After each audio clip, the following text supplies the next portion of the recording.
Thank you. Thank you. It's such a pleasure and an honor to be here. Thank you to Eva, to the association, to the Goethe-Institut, and to all of you.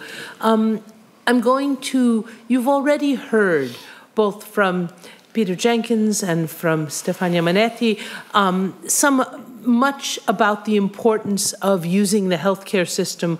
So with apologies to the interpreters, I'm going to go quickly over some of the same material. I'm talking about our first 33 years of doing this in the United States. So the children who were babies at the beginning are now parents, coming with their own children. So I'm going to tell you about some of the directions that we've gone, but first I'm going to show you, yesterday I showed you a 6-month-old. I'm going to start at the very beginning now with a very short video of a newborn baby. So no language, very short visual field. Look at the baby and the doctor and the mother. Okay.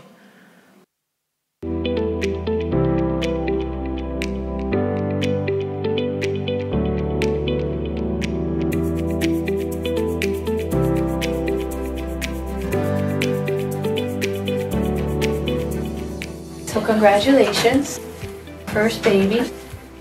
Oh, very good. So what was her birth weight? 8 pounds and 6 ounces. Awesome, you're nice and chunky from the beginning. We already got that nice double chin there, huh? So awesome. So at this age, they're mostly just eating, pooping, and sleeping. Yeah. You realize that, right? She's on day 4, day 5, and so you're just going to follow her rhythm. She's the boss now. And you see that she's just nice and calm. She loves to hear your voice and your heartbeat. She's used to that from the 9 months she was in the womb. So you want to be talking to her as much as you can. You know, when she's awake, talking, singing, even reading to her. She really loves to hear your voice, and that's going to soothe her. Yeah, so it's really just hearing your voice regardless of what she's doing. Can I listen to you? Yeah. Let's listen from this angle. I know it's chilly. It's chilly. And you don't have to spend a lot of time, you know, it's really just a couple minutes that you're doing. Oh, okay. I know. Mashing on your belly too much?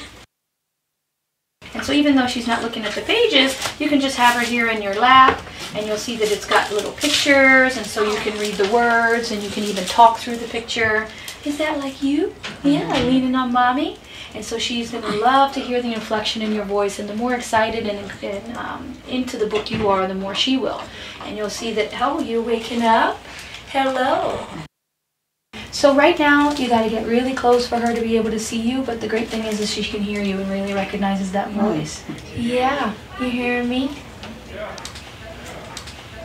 And so you just enjoy her. You know, you'll start to see the changes very quickly, day to day, even sometimes, and week to week.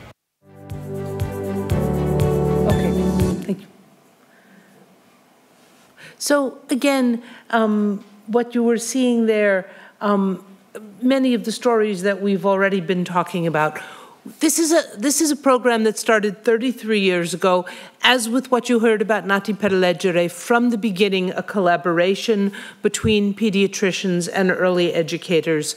When we began, we talked especially about children in poverty, but as with Bookstart, as with Nati per Leggere, we feel this is a message for all families, all children. We've gone beyond thinking about school readiness and language, which are very important, but also to talk about brain development, about supporting parents, and about supporting those early positive childhood experiences so that we can help all children everywhere have a foundation for success.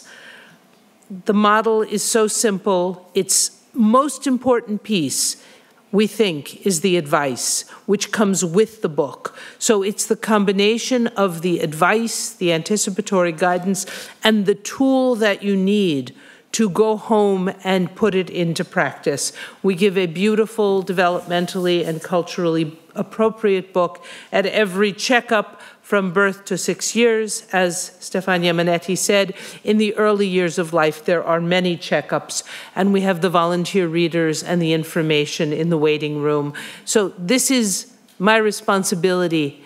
her responsibility as a pediatrician at every visit to model, to advise, to give the book, and to encourage the parent to spend that time with the child.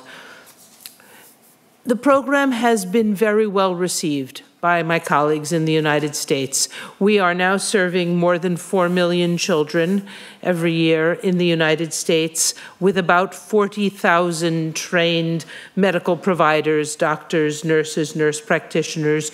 We're giving about 7 million books every year at about 6,000 different clinics. That's a lot of children, but it's a very big country. There are a lot of children we are not reaching. About 80% of the children and families we are reaching are people who are living in poverty, because that's still our first emphasis when we look for places to expand. We have a network around the country of regional affiliates, state associations, city associations, which can support the programs locally, which can help with fundraising and programming and training and with program quality. So I'm showing you Reach Out and Read Georgia, Reach Out and Read of Greater New York. A lot of the collaborations happen locally, so it's really important to have that support for the programs, not coming from a national center, but coming within your own city or your state. It gives you possibilities for community partnerships and for a lot of really strong and innovative programming, so you get that multi-sector involvement that Stefania Manetti was talking about. We were very, very lucky in 2014 that my professional organization, the American Academy of Pediatrics, put out a policy statement saying officially that they recommend that pediatric providers should promote early literacy development as an important evidence-based intervention, beginning in infancy, continuing at least until school entry. And this involved a long process of reviewing the evidence and summarizing what it does. More positive attitudes toward reading aloud, more frequent reading aloud, improved interactions, improvements in the home literacy environment, and improvements in language. So we have evidence, as you've heard, that it improves the atmosphere also in the clinic, that it improves attendance at well-child visits, so we see better compliance, more children who are completely vaccinated, and we're beginning to have research on how it affects the doctors, the clinicians, which is also important. I've showed you, we do a lot of training videos, the newborn visit, the 2-month visit, the 6-month visit, the 18-month visit. You heard also from Peter Jenkins about the importance of book diversity. I'm not going to say it again, but this is tremendously important for us. We have bilingual books available in 26 different languages, and we are making as much effort as we can to make sure that children see their own families and their own communities reflected positively in the books that we give. There's still a long way to go, but at least in the United States, what's available for children's literature, it's gotten a lot better and a lot more diverse. And we've tried to develop guidelines for how people can find those diverse books and for how they might choose books that are diverse and also high quality. And again, just to emphasize that books can be windows, books can be mirrors, but books can also be sliding glass doors, which allow children a way into different ways of life and kinds of life. I'm going to mention very quickly a couple of other initiatives. Early math, finding ways to integrate conversations about math, so counting the pictures on the page and playing with mathematical concepts. Again, also, we've emphasized the possibility of literacy promotion for children with developmental disabilities, and I put the picture of our handout on literacy promotion, reading with children on the autism spectrum. And finally, I want to mention what we call the next chapter. So the next chapter is our plan for world domination, okay? It's the ways we think we should be at the center of a larger change in pediatric primary care, in the way that we're oriented toward supporting families, and in the ways that we work across sectors with other organizations which can support families who, as we have heard today, are under a great deal of stress after the pandemic and everything else. So what we're talking about is trying to be a vehicle to change pediatric primary care so that it is more generally oriented to supporting those positive interactions that foster healthy brain development during those important early years. And we've thought a lot, and I won't take you through this whole slide, it will be in the notes, but we've thought a lot about the relations between what happens in the exam room, what happens with the family, what happens with the child, how we can promote the parents' sense of self-efficacy, how we can address the issues which are stressing the parents, how we can build the bonds with the healthcare system, but also help families find supports in the community. And that's what we think of as the next chapter. And you have to tell me if I have 1 minute. I will now show you the 5-year-old visit, which is, I'm not going to show you the whole video, but just the beginning.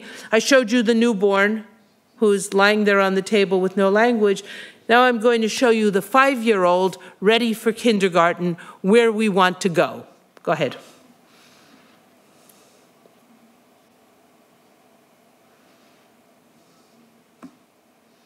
And do you have this one? No.